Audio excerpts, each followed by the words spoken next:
Hey, welcome to session 3 of Merge. My name's Michael. I'm one of the pastors here at Fellowship, and I'm happy to have Lee, my wife of 27 years, alongside me. And we're going to talk a little bit about biblical roles in marriage. Lee, let's start off by just kind of introducing our family and telling them a little bit about the folks in our life. Okay, this is our family.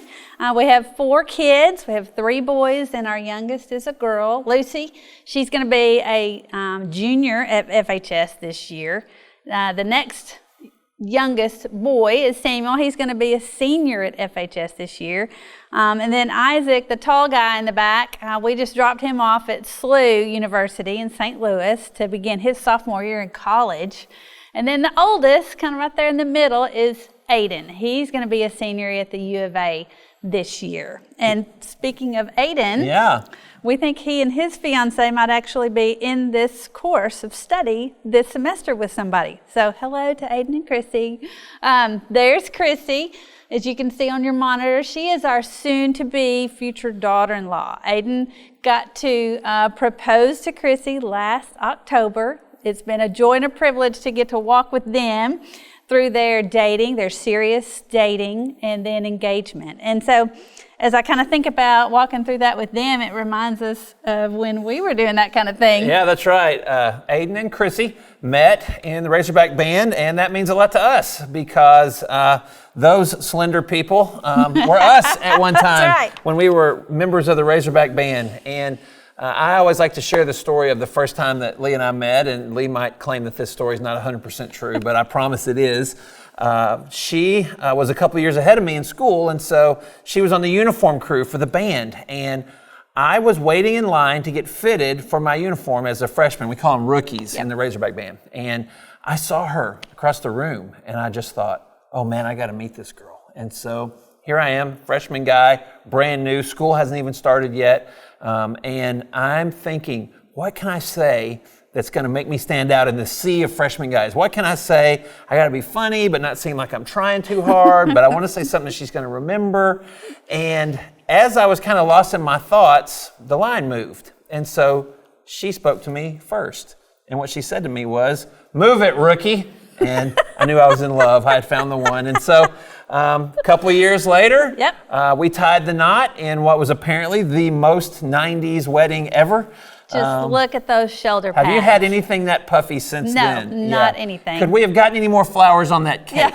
So, cram full. And so we started to learn what it means to be married. And we started to learn what biblical roles in marriage look like. And Lee, there's some parallels in just life that kind of help us understand what it means when things are different and yet work together to form a whole. Yes. So we kind of process, where do we see this idea of biblical roles play out in just regular situations that we all encounter each and every day? So the first one we thought of was, what about our system of government? We all remember from 9th grade civics class, there's 3 branches of government, right? And so if we remember what they are, judicial, executive, legislative, they were all designed in the original fashion to work together to form a more perfect union, right? But each of the branches of government do not have the same function, do not have the same role, but they're equal in value. We need all 3 working together, working out those different roles and functions in order to accomplish that goal of a more perfect union. Okay? So government. Let's take a look at something that we all know and love, cake. Imagine just for a minute if you're taking a bite of your favorite cake. It's delicious and you love it. Now, take that same bite and take out the flour that was used to make the cake. What have you got? Something sticky, gooey, sweet, yuckiness? I don't know. Definitely not a cake. Okay, do the same thing. You've got that bite of cake, but you've taken out the sugar. Now what is that? Also not a cake. What is it, like a dried cracker type thing? I don't know. But the point is, we need both ingredients to get a delicious cake. That's the goal. They perform very different functions. Flour provides structure for the cake. Sugar provides the sweetness, but you've got to have both of them working together in order to get that delicious bite. You know what I like even more than cake? What? Football. Hey, I've got an example for football too. Take a look at this picture. Who do we have here? We've got the quarterback and the offensive lineman. Both of their goal is to have a successful game, preferably to win the game. But they need both people in order to be able to do that. The quarterback's role is to run the offense, right? The offensive lineman in front of him, his role and function is to protect the quarterback. And so they're both equal, both necessary to get that desired outcome, but they're performing very different roles, very different functions. If the quarterback is not in the game, well, then the offensive lineman has no purpose, right? Like, who's he even protecting?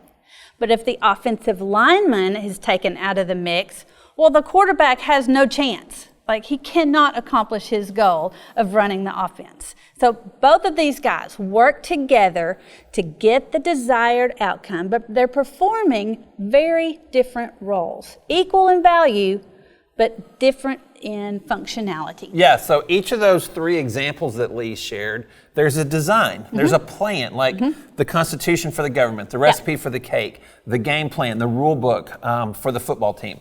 And now for those of you who love to fill in blanks, we can fill in some blanks in our book. And the first one is this: God is a God of order, not chaos.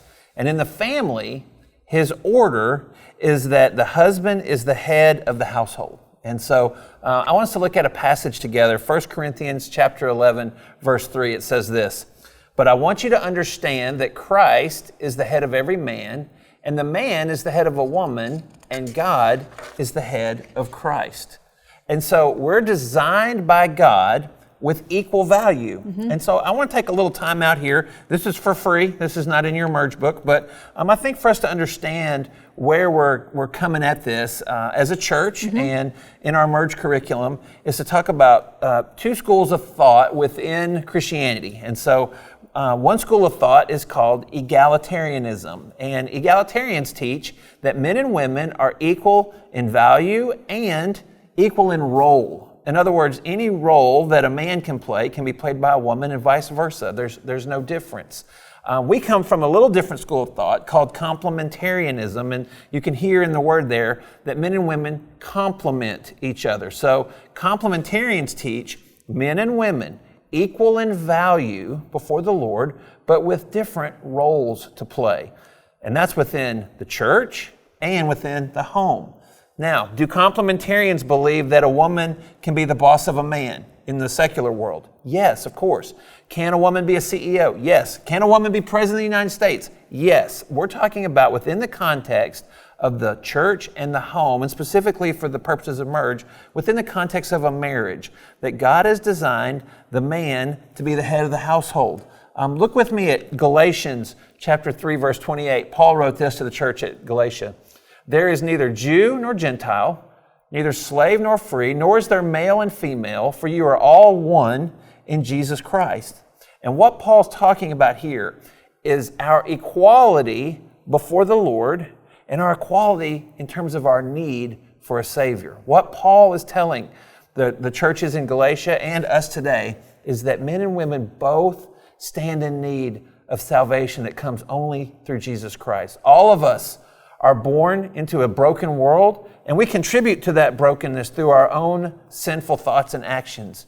And so we're all equally in need of salvation that comes from Jesus Christ. And if that's something that you're thinking about, wrestling with, I want to urge you, talk to your Merge leader, talk to a trusted person in your life that's following Jesus about what that might mean for you. And so, Lee, what that means for us in terms of marriage is that men and women, equal in need before the Lord, equal in value, that's what we call personhood before the Lord, but that God has designed us to complement each other by playing different roles in a marriage. God's design is this: even though most of us grew up learning how to be independent of our parents, in marriage, we learn how to be not independent, but interdependent. We're no longer two individual beings, but we're one in every way. And so we're going to talk about 4 aspects of God's design for marriage. Yes, we're going to walk through a couple of different roles for the men or the husbands and a couple of roles for the girls, the wives. So for the men, we're going to take a little bit more in-depth look at loving and leading as the head of the household. For the girls, we're going to take a minute and look at the role or the responsibilities of helping and submitting. All right, so what we want y'all to do right now is pause the video, and you've got some questions that you're going to talk about in your group about the roles of men and women and how you've seen that play out in the family that you grew up in. And after you've had some time to process, we'll still be here. Yes. And we'll come back and talk some more.